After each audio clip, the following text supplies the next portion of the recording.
Come on now. Maya Angelou say, prepare yourselves to be a rainbow in somebody else's cloud. Likewise, in Hebrews 12:1, it says, we got a great cloud of witnesses surrounding us.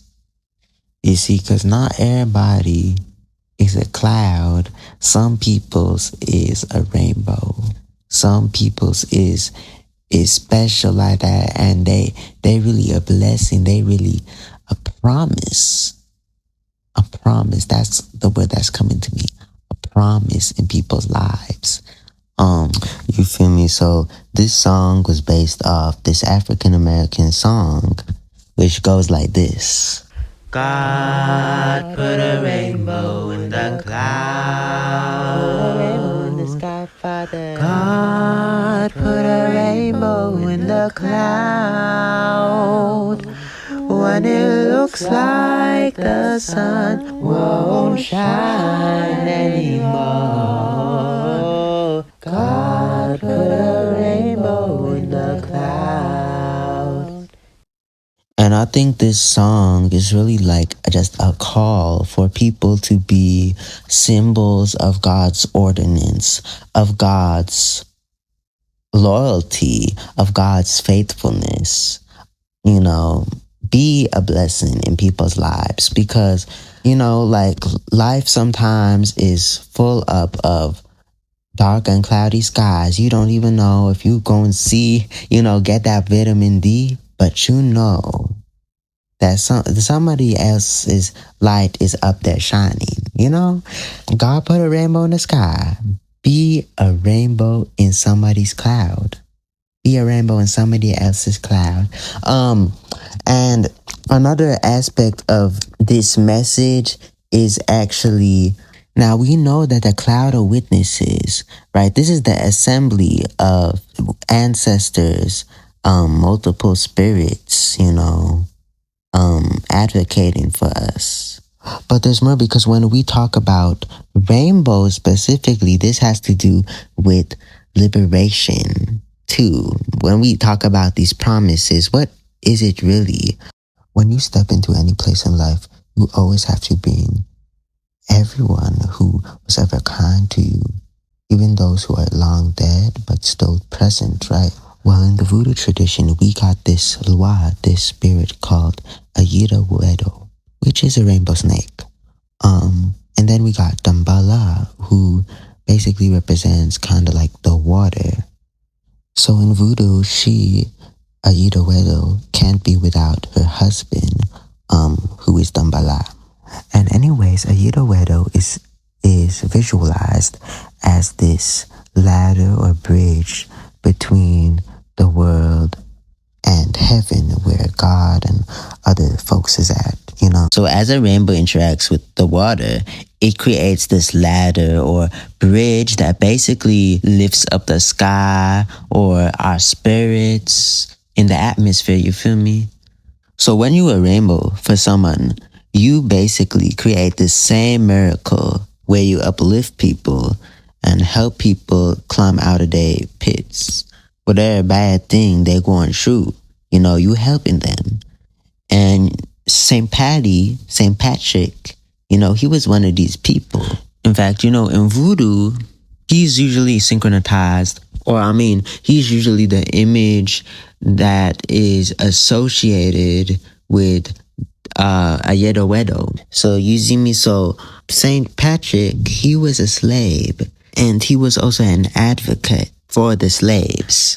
You know, I know we want to talk about how he's this saint who came to Ireland and he converted people, he spread the church. But it's not like that. You hear me? Because he shifted the perspective from slaves as being property to slaves being people who deserve a voice. And while the myth says that he drove out snakes, aka paganism, out of Ireland, which, by the way, snakes weren't even present on Ireland. But nah, he was just showing a new way. And the white church kind of just used him as I don't know. But yeah, so you can't have a rainbow without some rain. without clouds. They exist in the same atmosphere, right?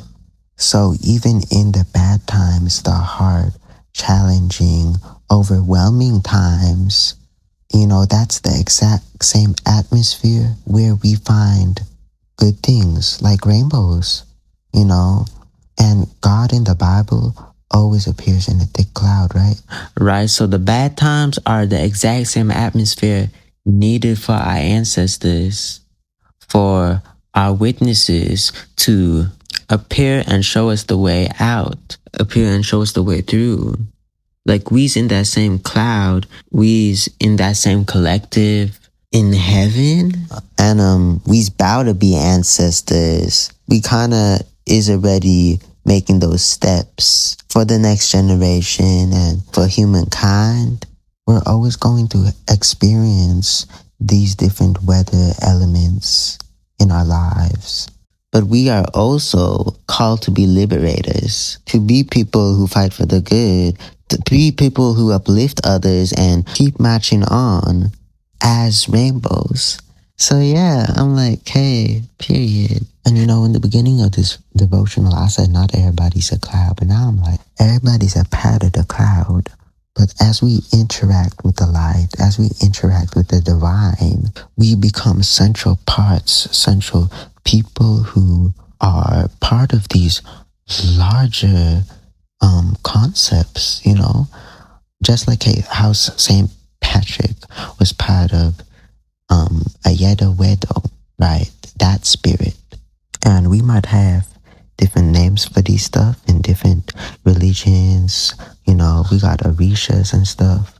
But these are all basically to say that each of these notable, I guess you can say ancestors, like people who lived such impactful lives and represented like fundamental truths like freedom, motherhood, and wisdom. Basically, I'm saying that not everybody is going to be calling on the universal spirit of liberation and peace. But you can be that one person who, like, let's say my mama, she was really intertwined with Yamaya, that Orisha, and she passed, and then I'm calling on her, she's helping me, echoing that same Orisha of Yamaya.